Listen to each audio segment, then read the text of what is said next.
Chega de moleza, vamos trabalhar? Matéria de hoje, teologia sistemática. Nós vamos aprender o estudo sobre Deus de uma forma sistemática. Olha que interessante essa matéria.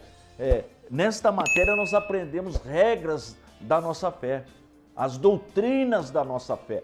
Tudo isso nessa matéria. Eu diria que é a mais importante do curso. Agora, importante nesta matéria ter sempre do lado uma Bíblia. Não tem como estudar teologia sistemática sem a Bíblia. Precisa da Bíblia e de preferência a Bíblia apologética com os apócrifos, o maior lançamento editorial do ICP. Se você não conhece essa Bíblia ainda, eu recomendo, viu? É a Bíblia da nossa instituição que vai te ajudar. Ela foi desenvolvida para quem quer aprender e aprender com profundidade a palavra de Deus. Então já vou pedir para pôr na tela o nosso primeiro slide que fala o significado da palavra teologia. Teologia significa o quê? A palavra tel vem do grego. Theos quer dizer Deus. E a palavra logia quer dizer o quê? Estudo. Então, teologia é estudar Deus. E qual é a fonte? Onde está a fonte do estudo de Deus? É a Bíblia. É na Bíblia que nós encontramos o nosso Deus. Então é importante que você tenha, como eu já disse, sempre uma Bíblia. Então vamos para o nosso primeiro texto de hoje. Eu vou pedir para pôr o slide na tela que fala que Deus é Espírito. Ele está escrito em João 4:24. Sempre com a Bíblia na mão, localizando o texto. Então o texto diz o seguinte: Deus é Espírito, e importa que os que o adorem em espírito e em verdade. Olha que coisa maravilhosa. Então, Deus, o nosso Deus é um ser pessoal. Agora, para ser pessoa, eu já ensinei aqui, não precisa ter corpo. Nós somos seres pessoais, mas não por causa do nosso corpo. Nós, além de seres pessoais, nós somos pessoas humanas, porque nós temos um corpo. Deus não é uma pessoa humana, Ele é uma pessoa espiritual. Então, para adorarmos Deus, nós precisamos adorá-lo em espírito e em verdade. Olha que coisa maravilhosa. Eu vou pedir para pôr o segundo texto que mostra Deus. Olha que coisa tremenda, é o Salmo 19, o Salmo de número 19 e o verso número 1. Os céus manifestam a glória de Deus e o firmamento anuncia a obra das suas mãos. Olha que coisa maravilhosa. Quando nós estamos contemplando, olhando para as estrelas, o sol, a lua, os astros, enfim, tudo é uma manifestação do poder de Deus. Ou seja, tudo é criação do Deus que nós adoramos. Olha que Deus poderoso. Por isso que um dos atributos da divindade é a onipotência.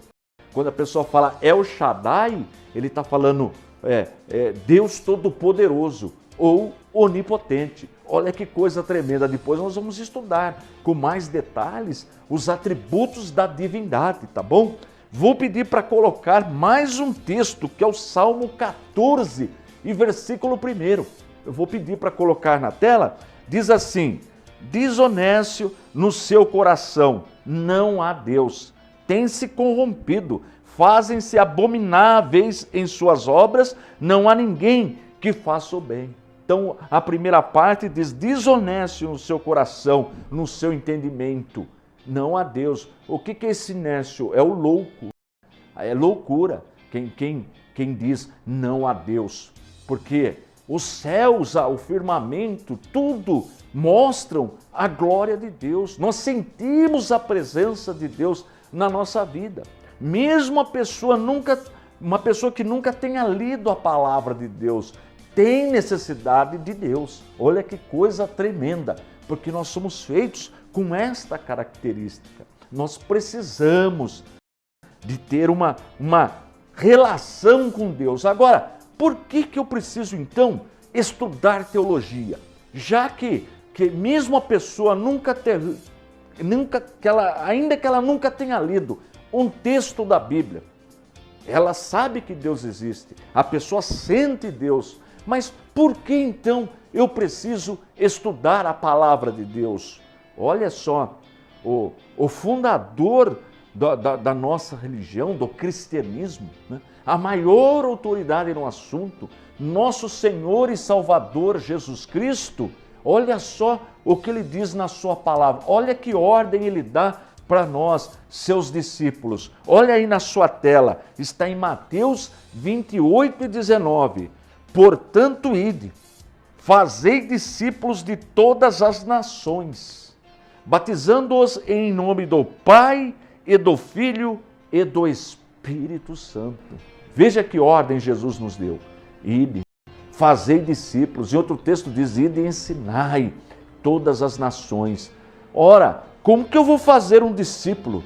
Como que eu vou ensinar alguém se eu não sei? Aí que está a questão. Aí que mora o detalhe. Se eu não sei, como que eu vou transformar uma pessoa em discípulo daquilo que nem eu sei? E como que eu aprendo? Onde que eu conheço o que Jesus pediu para que fizéssemos? Na sua palavra, na Bíblia.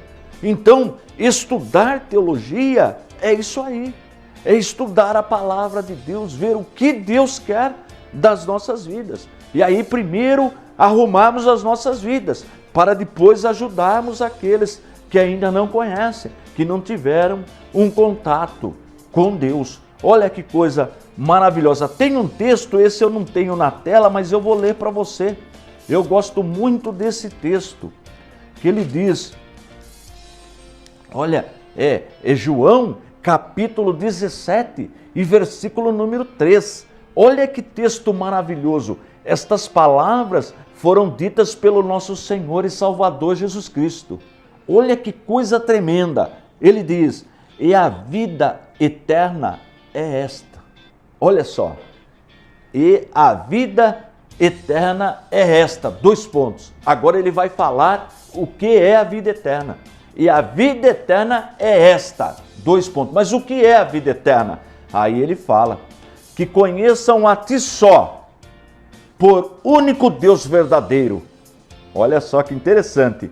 E a Jesus Cristo, a quem enviaste. Olha que coisa maravilhosa. Então, e a vida eterna é esta, que conheçam a ti só, como único Deus verdadeiro. E a teu Filho, Jesus Cristo, a quem enviaste. Agora, como que eu conheço o Deus verdadeiro? Como que eu conheço Jesus Cristo? Examinando as Escrituras. Colocar um texto bíblico muito importante, que é Judas 3. Então, se você não tem dificuldade para localizar Judas na Bíblia, é um novo convertido, eu vou dar uma bitolinha para você. Abra sua Bíblia de trás para frente, é o 2º livro. Olha, não tem erro, não é?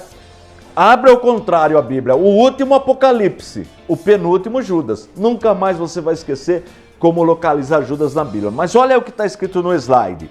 Amados, enquanto eu empregava toda a diligência para vos escrever acerca da salvação que nos é comum, senti a necessidade de vos escrever, exortando-vos a batalhar pela fé que de uma vez por todas foi entregue aos santos. Olha que palavra poderosa.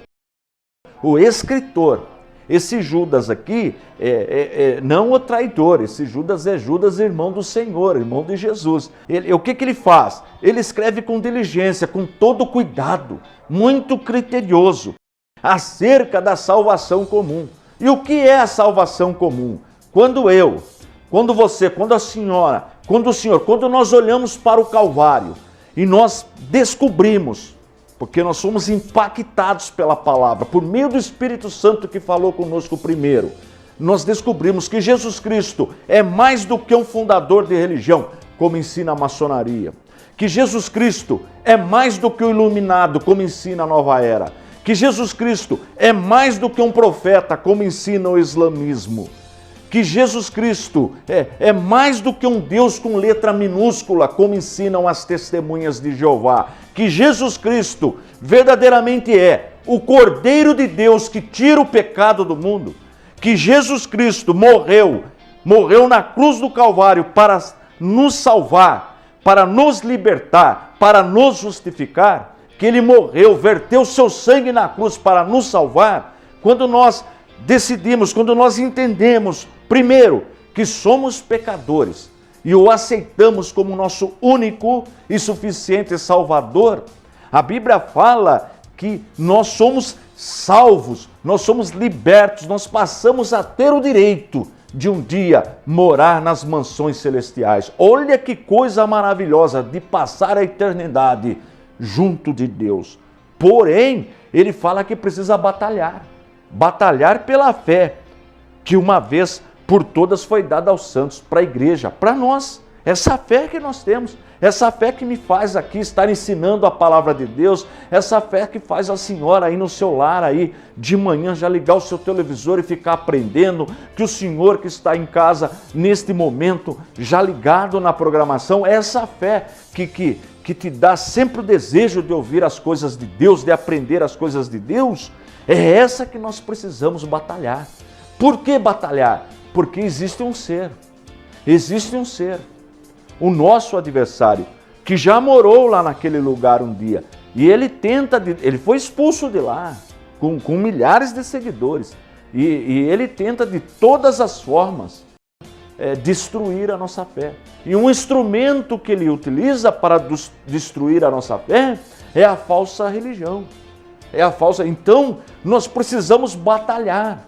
E o que é batalhar? Não é uma guerra material, não é uma guerra física, uma guerra bélica com os instrumentos desenvolvidos pelos homens, não. É uma guerra espiritual. E como eu venço essa guerra espiritual? Estudando, aprendendo, pondo em prática a palavra de Deus. Olha que bênção que é esse assunto. E é isso que nós faremos. Está gostando da aula? Está aprendendo a palavra de Deus? Então, dá um like aí, compartilhe com o pessoal na rede, no Facebook, acesse o nosso site, é importante acessar o nosso site. Vou pedir para pôr na tela, é o www.icp.com.br, www.icp.com.br. Lá você encontra essa Bíblia, a Bíblia Apologética de Estudo, você encontra também os nossos módulos, os módulos para você, porque você está fazendo o curso, está pegando as aulas aí na internet, mas e o seu diploma? Como você vai receber o seu diploma? Como você vai provar que você estudou? Então precisa ligar para a gente, precisa acessar o nosso site, peça o material, lá tem tudo detalhado, eu tenho certeza que vai ser bênção para a sua vida, tá bom? Entre em contato conosco, que eu não tenho dúvida disso, que o seu ministério será abençoado, a sua família será abençoada, os seus amigos serão abençoados, porque o nosso Senhor Jesus ensinou que a boca fala daquilo que o coração está cheio, tá bom?